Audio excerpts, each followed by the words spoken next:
In 1994, I took some pictures of old buildings in London as I was worried they were going to disappear.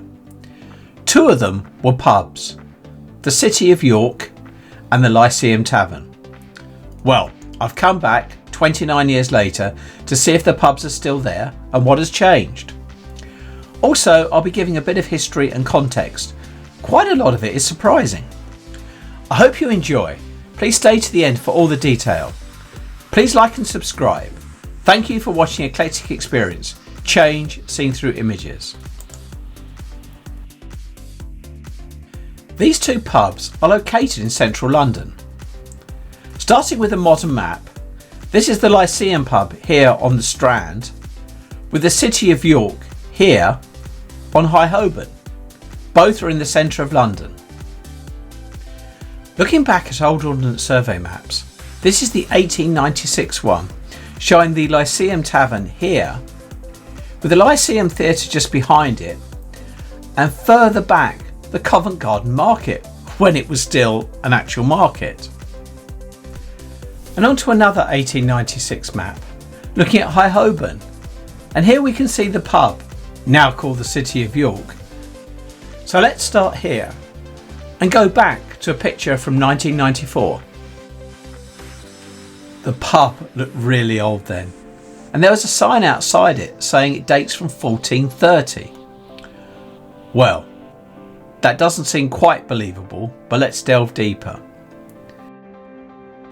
This is the pub in 2023.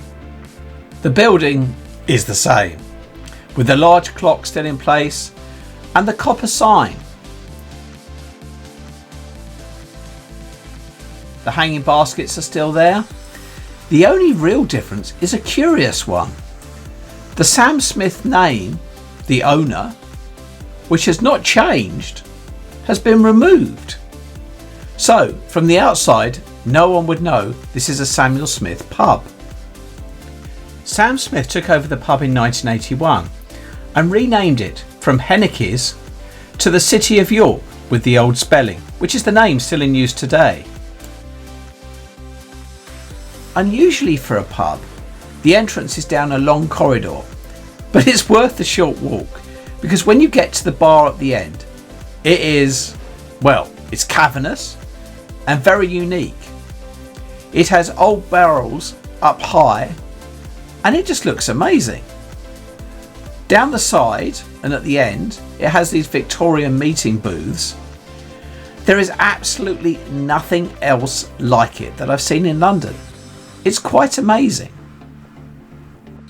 Gray's Inn is next door, and I've read that the booths are often made use of by the lawyers who work there for legal meetings and any other private conversations.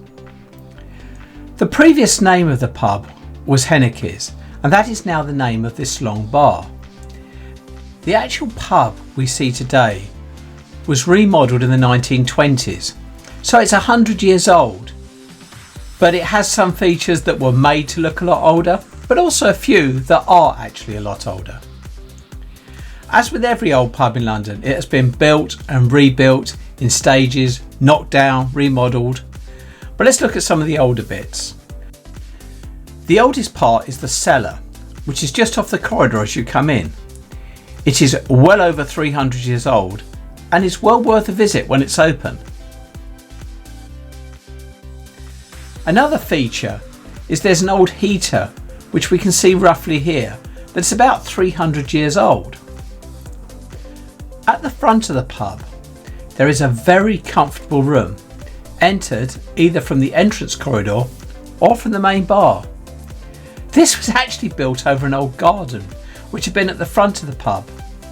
Again, showing how much London has changed. It's really hard to imagine that there was a garden facing Holborn. On researching its history, this site, although it's always been used for hospitality, hasn't always been a pub. There was actually quite a period of time when it was a coffee shop before reverting back to being a public house that it still is today. Given how much history this site has, the pub has actually put a framed document on the wall in the main bar, seen here, which is well worth reading for more detail. This building is actually a Grade 2 listed building, as incidentally is the entrance to Gray's Inn next door. To demonstrate just how much change is always happening in London, the City of Yorke may not have changed much, but the building on the other side certainly has. If we look, we can see how the fascia is completely different to back in 1994.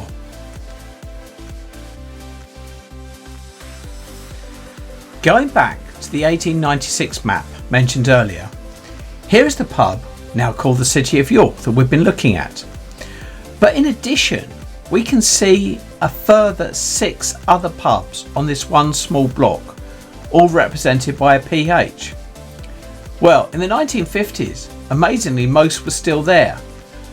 But today, in 2023, only one has survived. The City of Yorke.